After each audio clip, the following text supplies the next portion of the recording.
دوسری طرف بخاری شریف کی ہی ایک اور حدیث کوٹ کرتا. اب ان دو کا موازنہ کرنا ہے.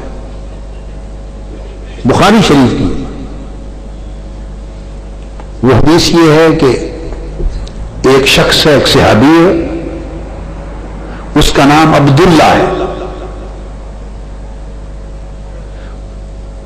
اس کو عام عرف عام میں کسی وجہ سے ہیمار کہتے ہیں. وہ شراب پیا کرتا تھا. اس کو کوڑوں کی سزا دی. آقا علیہ السلام کی بارگاہ میں لایا گیا، سزا ملی. اس نے پھر حد توڑی، شراب پی، پھر سزا دی. پھر گناہ کبیرہ کیا، شراب پی، پھر سزا دی. دوسری طرف ایک خطاکار ہے، گناہگار ہے، گناہ کبیرہ کا مرتکب ہے، شراب پیتا ہے. حضور علیہ السلام کی حیات طیبہ میں آپ کے حکم سے حد لگتی ہے اور پھر بار بار حد توڑتا ہے، توبہ توڑتا ہے. دوسری طرف ایک ایسا شخص جس کے پاس اعمال کی اتنی کمی ہے، اعمال کی اتنی کمی ہے اور مستوجب سزا ہے، حد کا سزاوار ہے اور لگ چکی. صحابہ کرام بیٹھے اس کی اس حرکت کو دیکھ کر سن کر کہنے کہ اس پر خدا کی لعنت ہو. اتنی بار حد جاری ہونے کے باوجود باز نہیں آیا، اس پر لعنت بھیجی. آقا علیہ السلام اندر سے تشریف لے آئے. اچانک صحابہ کی آواز ان کے گوش مبارک پہ پڑ گئی تو حضور علیہ السلام نے اس کو سن کے فرمایا خبردار لا تلعنہ فإنہ یحب اللہ ورسولہ.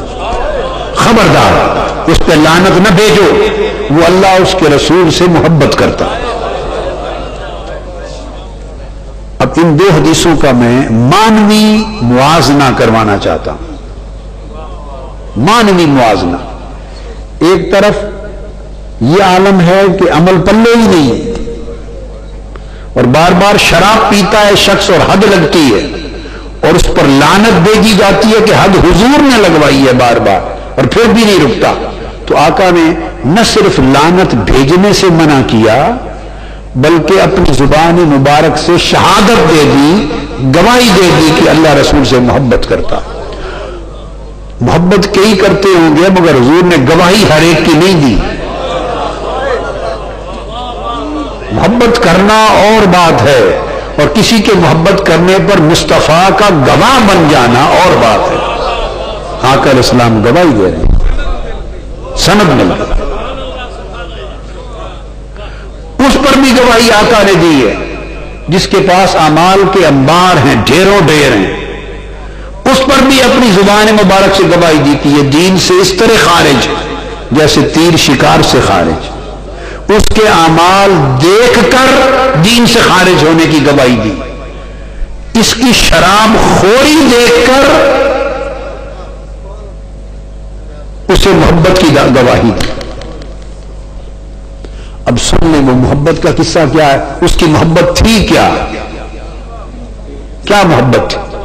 صرف اتنی تھی.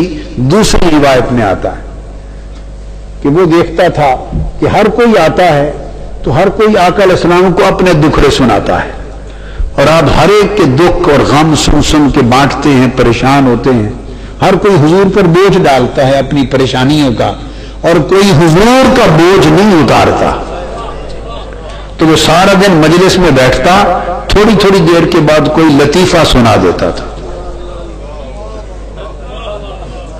وہ لطیفے سنانے والا تھا. ایسا لطیفہ چٹخلا، ایسا چٹخلا کوئی چن کے سناتا کہ آقا علیہ السلام ہنس پڑتے. بس یہ اس کی عبادت تھی، حضور کو ہنسانا، حضور کو کوئی چٹخلا سنا کے خوش کرنا، یہ اس کی عبادت تھی. اس عمل پر آقا نے فرمایا اس کے دل میں اللہ رسول کی محبت ہے. اب یہ چٹکلے سنا کے ہنسانا کسی کو اور یہ مشن ہی بنا لینا زندگی کا، سارا دن نہا دھو کے ناشتے کے بعد اسی کام کے لیے بیٹھ جانا سارا دن، یہ کون کر سکتا ہے؟ یہ بات توجہ طلب ہے. یہ صرف وہی شخص سوچتا ہے جس کو کسی سے محبت ہو.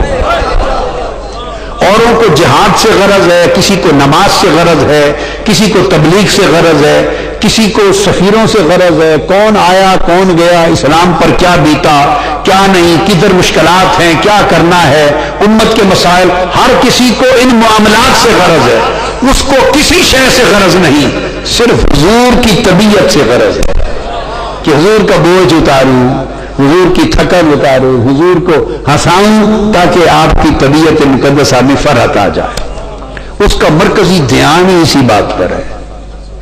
یہ جو ایک اس کی سوچ تھی، یہ سوچ آئینہ دار تھی حضور کی ذات سے محبت کی۔ تو اس ایک عمل نے جو آقا علیہ السلام کی طبیعت سے بوجھ اتارنا ہے، اس ایک عمل نے اس کو لعنت سے بچا لیا اور اللہ رسول کا محب ہونے کی گواہی دلوا دی۔ ادھر نمازیں بھی ہیں، روزے بھی ہیں، حج بھی ہے، زکوٰۃ بھی ہے، قرات بھی ہے، تبلیغ بھی ہے، سارے اعمال ہیں، مگر وہ دین سے خارج ہو گئے۔ کیوں؟ کہ اس شخص نے جو بات کی، اس بات سے ٹپکتا یہ تھا کہ اسے حضور کا حیا نہیں ہے۔ میں نے خاص لفظ بولا ہے، بے ادبی تو کی، مگر میں نے لفظ بولا ہے کہ اس کے طرز عمل سے یہ لگتا تھا کہ اسے آقا کا حیا نہیں ہے، چونکہ آقا کا حیا نہیں تھا، ادب نہیں تھا۔ اس حیا اور ادب سے معرومی کے باعث اس کے سارے اعمال غارت گئے۔ اس کے پاس اعمال ہی کوئی نہیں تھے جو غارت ہوتے، اس کو صرف حضور کا لحاظ تھا، حیا تھا، حضور کا خیال تھا، وہ اس کو ترا گیا۔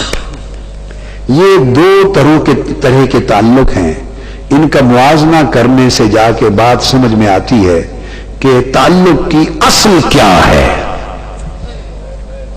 عمل تعلق کی اصل نہیں ہے، عمل تعلق کی فرع ہے، عمل شاخ ہے، اصل محبت ہے۔